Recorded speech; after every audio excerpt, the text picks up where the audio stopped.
Welcome back to D.Gray Anime Review, special number 3. Yeah, of course, some people are wondering, why has it been just a few months since the last one? Because the manga comes out every 3 frickin' months. Yeah, and the reason why for that? Because the writer's poor health. Yeah, she can't bother to have somebody co-do the artwork with her. I mean, it would make the process of these books come out a little quicker than every 3 months. Yep. This is the 232nd chapter of the D.Gray manga. This is known as Farewell to Alan Walker, Red Arm, and the Clown. It starts off briefly in the present for like maybe 1 page, I should point out though, this whole chapter is a flashback. Unlike what it did with Attack on Titan that was not interesting, this was interesting. We see Alan Walker as the little boy. He looks about 10-ish. Did I say about 10? Yeah, he's basically brought into the circus. Basically, this whole chapter is basically about his time with the circus. Basically, meeting Mana for the first time. Yep. Basically, he's delivering food. Yeah, this is basically what he does. He talks to a few people. Yeah, he says he met Mana for the first time. We see Mana. And how much of a jerk he is, well, when you first meet him. Yep. Though I think this is Mana, I'm not really sure. But I can't tell because of clown makeup. Yeah, everyone's like so happy about the circus, like, come back again. Like, okay, he's basically, Alan Walker's basically job is simply put just deliver food and clean up some stuff. That's basically his job. And he's referred to as frequent because it was Red Arm. Though they don't find out I'd say about 10 years later, actually about 5 years, well, it was not until he was a teenager. Well, actually, it's not until he meets General Cross he finds out that his arm is actually is anti-Kim weapon. Yeah, of course, nobody knows this at all. Of course, this is basically back then. Yeah, lots of talking here. Not much going on in this chapter. He prays for good work, and then pretty much we have Cosmonaut basically saying he's gloomy. Basically, just good work, and he basically shoves off and says, "Hey now," and he picks him up, and of course, it looks like he knocks his wig off. Yeah, it looks like he basically knocks his wig off, and apparently gets angry. He throws him at a set of boxes. Yes, Cosmo. I think this is supposed to be Mon. I'm not really sure. Yeah, and the ringmaster basically comes and says, "Hey, what are you doing?" Yeah, he's doing this while the show is going on. Like, well, actually, when people were still there, so he's still kind of beat up Alan. And of course, we have it where the ringmaster is kind of also not a nice person either. He says, "Oh, you're my property. Understand, Red Arm?"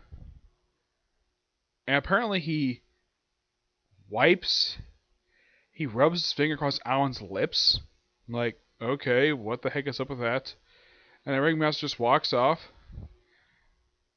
Yeah, tell him it won't be easy for slacking off. You're in my possession. So over his arm, and you see Cosmo basically just standing there, and it looks like he's slightly overweight. Yeah, that's what it looks like to me. Of course, this isn't this is basically Victoria era. This is basically 19th century, so why not? Yeah, and of course he's just prancing around. Actually, this is not Mana. This is somebody else. Yeah, this is not Cosmo. This is actually Mana. I think this is supposed to be Mana because Mana himself is, well, you don't see him much in the series. Mana, from what I know about him, he's supposed to be Alan Walker's adoptive father. But of course, the name Alan comes from his dog. Alan himself doesn't really have a name because his parents abandoned him when he was a child because of his red arm. Yeah, his parents don't give a damn about him at all. And of course, showing off. Apparently, he's mesmerized by the clown. Keep praying. Oh, I should point out, though, despite the fact this series is about, well, exorcists fighting Akuma, there is no Akuma in this whole chapter. Nope. There's not even a Noah show up in this chapter. We see Tim Campy for like 2 panels. Those of course before like President. And it says Tim was watching over Alan. Overall, this chapter was a pretty good chapter. It's sort of basically. We're sort of stopping the present stuff, just focusing on flashback stuff. So we're kind of basically explaining Alan Walker's backstory in the way. I kind of thought we already did this already. I mean, we do know what happened to him just prior to meeting General Cross. We don't know much what happened basically, like, what he during his time with Mana. His time with him basically was very vague. I mean, there's some references to him. You don't see Mana's clear face. Of course, it was later revealed that Mana is actually one half of the main villain of the series, who's also the voice of the character one of the Bookman Jr. I'm trying to remember what was his name. It was I'm trying to remember the guy's name. I know he's leader. No, I had to look him up on here. Yeah.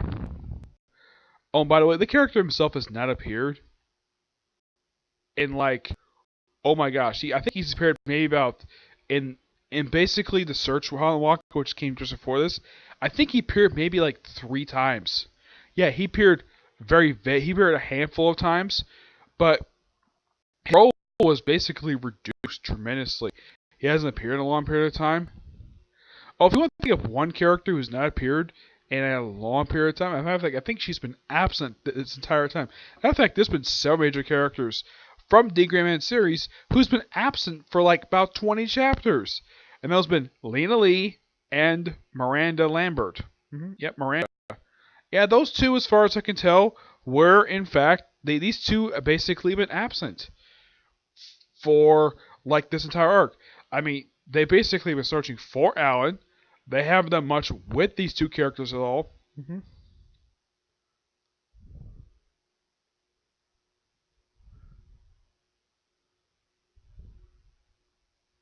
Okay, the guy's name is Millennium Earl. Yeah, he was later revealed to be like one half of Mana, in a way. But yeah, there's a little bit to this chapter, but I kind of like we see, like, probably the best highlight of this whole chapter is Alan's first time he meets Mana for the first time. As far as I can tell, this clown probably is Mana, but I can't really tell because, well, they never really developed on that very much. Yep. So, that's particularly it for this particular review. Now, I am going to do a review of Seven Deadly Sins today, definitely.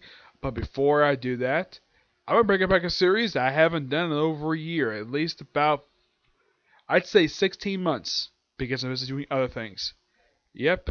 You'll see what it is when I get a chance to do it. First, I'm actually review this series in this house. Okay? But to see you next review. Bye.